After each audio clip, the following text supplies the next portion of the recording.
from Flat Top Mountain here in southern West Virginia. This is the Allegheny Front Almanac.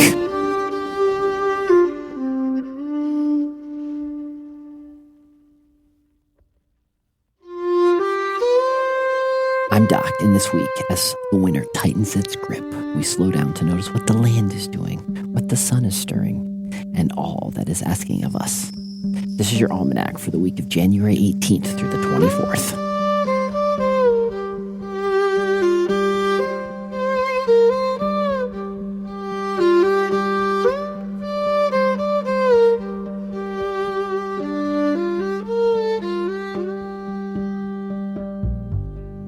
This was a week shaped by preparation. You know, the quiet kind. The kind no one notices. Unless it isn't done. Ahead of the storm, I made a run into town. A little bit for feed, a little bit for supplies. You know, nothing heroic. Just knowing that the weather was coming. Choosing not to do it, well, would have been silly. Those errands never feel dramatic in the moment. But later on, when that wind is howling, and those roads are slick, you do realize how much peace they bought you. So back on the mountain, I spent time tightening things down. You know, shoring up the cages, checking the hardware, giving everything a good second look. You know, when winter's trying to find a way in, you find a way to stop it. Better to find those bolts, brackets, gaps and holes, instead of the wind and the winter exploiting that weakness. Inside the house, we did our usual power outage prep. You know, not panicking, just making sure the lights are labored appropriately, the gas is ready, everybody knows where everything is. You know, the preparation doesn't stop the storm. It just keeps the storm from rattling quite as hard. I was also wrapped up in some lesson planning this week. Some for gardening classes, some for life navigation. None of this thing will happen until the weather softens, you know, and the people start thinking forward again. But even now, in the dead of winter, there's always that pull to what is next. Teaching for me has always felt like planting a seed before the soil is warm enough to hold them. Just gives me that extra piece. With some sad news on the farm, we did lose one of our farm elders, Charlie, one of the friendliest rabbits we've ever had. She passed away quietly in her sleep. 10 years old. That was the rabbit that would greet you with a kiss every time you opened the cage. A black and white rabbit. A curious rabbit. A calm rabbit. Full of knowledge. Losing her was a hard one on the farm. It's the kind you'll notice every time you walk past and she's not there. Sad days do happen on the farm. Life does keep moving. I ordered the seeds, put some more plans for taking shape. And even with frozen ground and short days, I know that spring is closer than it looks. It always is. You just have to pay attention. Lingering snow showers and gusty wind across the northern mountains will continue to gradually taper overnight, giving way to a dry start with a new work becoming building high pressure. Temperatures will moderate through Tuesday, with another cold front arriving midweek that could bring rain, then snow showers. The mountain weather forecast for January 25th through January 31st, Flat Top, West Virginia. Guess after that big winter pattern and the national storm headlights sweeping across much of the U.S., this weekend the ridge settles into the classic Appalachian deep winter stretch. Constant cold, occasional snow, just cold. So Sunday, January 25th, a significant weather system is affecting much of the East Coast.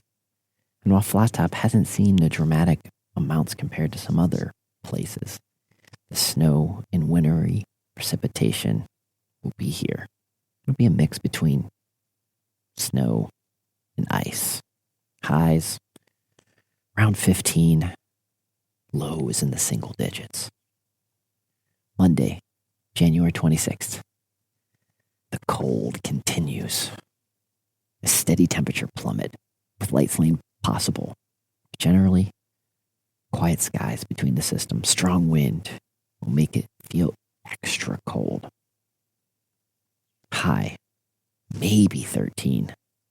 Low, 2 to 3. Tuesday, January 27th. Cold, a bit calmer and clear. It's a hard freeze day. Crisp air, blue skies. The sun doesn't feel that warm. High, around 4. Lows could possibly be up to -8. Wednesday, January 28th. Winter holds firm and continues.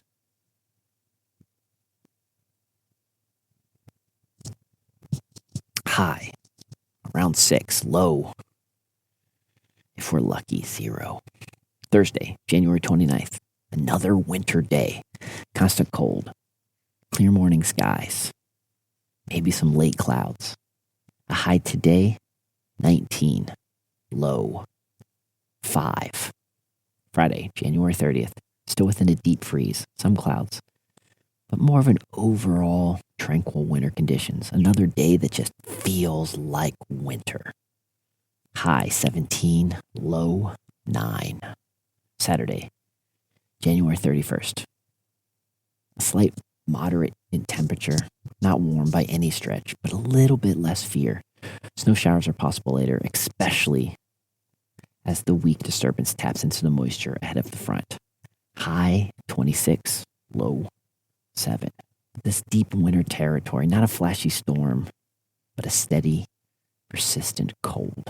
This is the kind of week where the outdoor work gets done in those narrow windows, constantly running back into the house to warm up, dressing like an onion.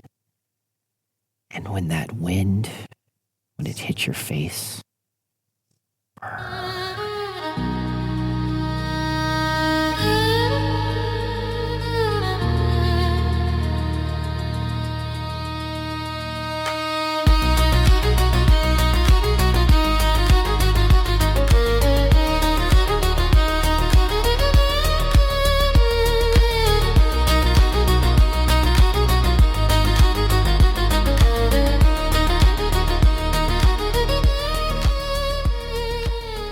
up above us, the sky made its presence known this week, and it was unmistakable.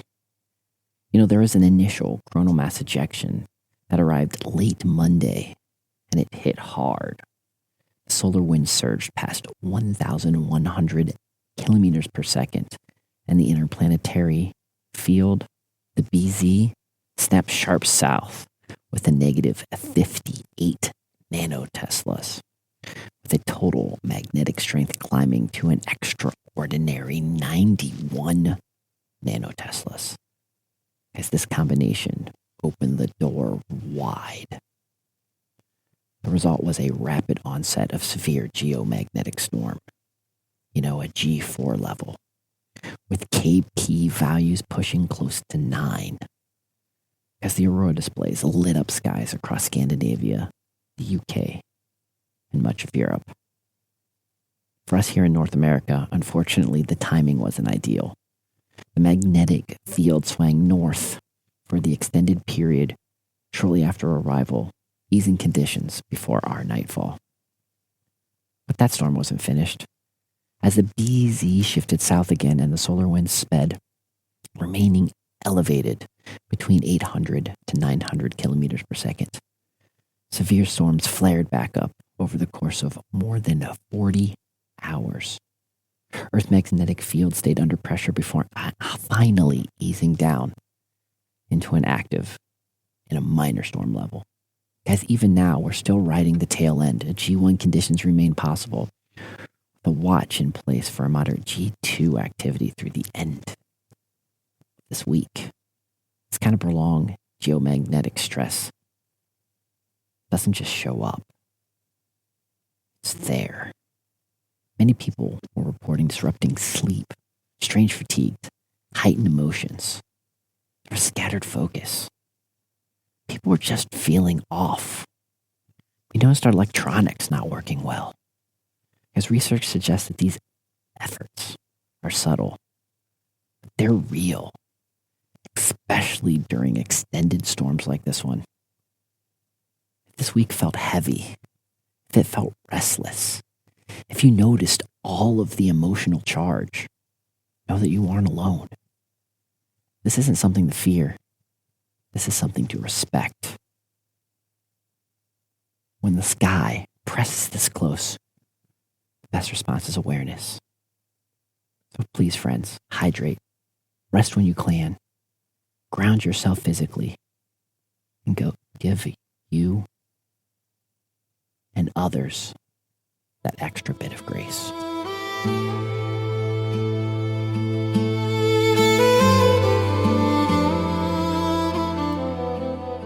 This week carried both worry and relief.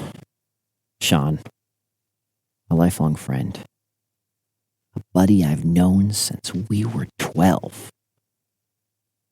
received news he'd been waiting for. He got his new liver. I was blessed to be on the phone with him when he found out. And that moment, I will carry that moment with me for the rest of my life. There's a long road ahead for him. Guess recovery won't be quick or easy. But this is a turn. The moment where hope becomes tangible. Guess good things happen, even after long stretches of uncertainty. So closer to home, the hay was delivered. We got all the animals centered. Talked to folks in the community. People were prepared for this winter storm. We all were checking our supplies. We are staying connected. As even my out the window weather reports were getting a little bit more eyes. It's just a reminder that sharing awareness, it helps build resistance.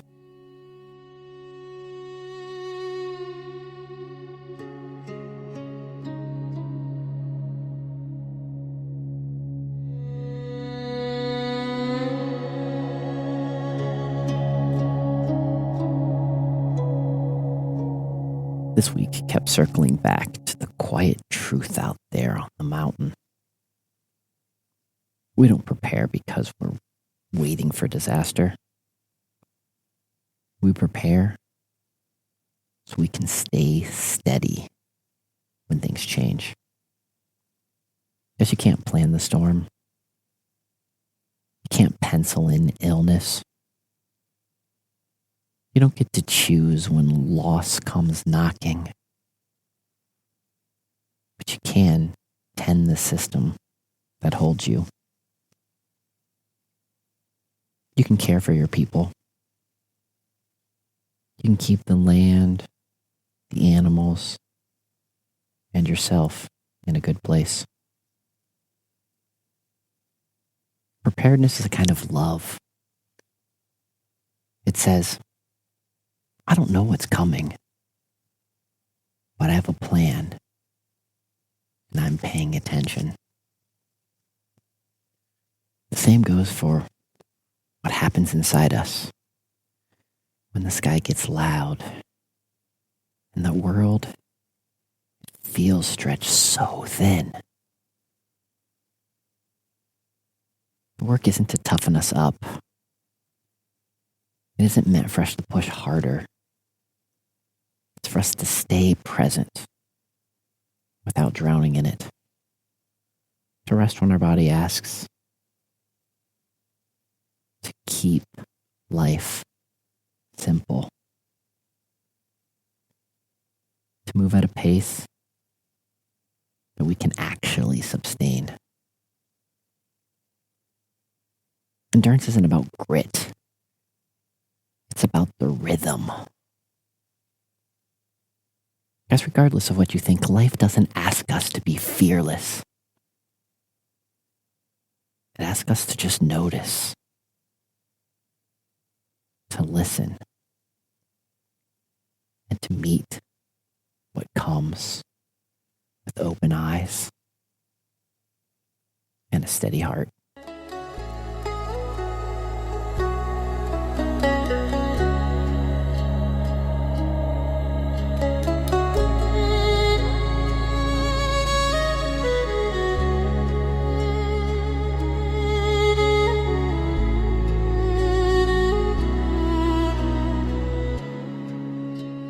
This is a week of contrasts,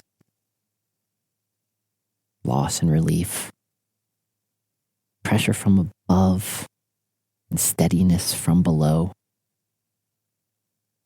Preparedness meets uncertainty head on. Guess what the land is holding? And the animals, they're settled. The sky, while restless, is easing. And as we move deeper into winter, we remember readiness doesn't mean rigidness. It means adaptability. It means caring enough to prepare, trusting yourself enough to respond when those plans fall apart. Guys, until next time, I'm Doc. Here on the Allegheny front, live slowly, love deeply, fear nothing. Adios.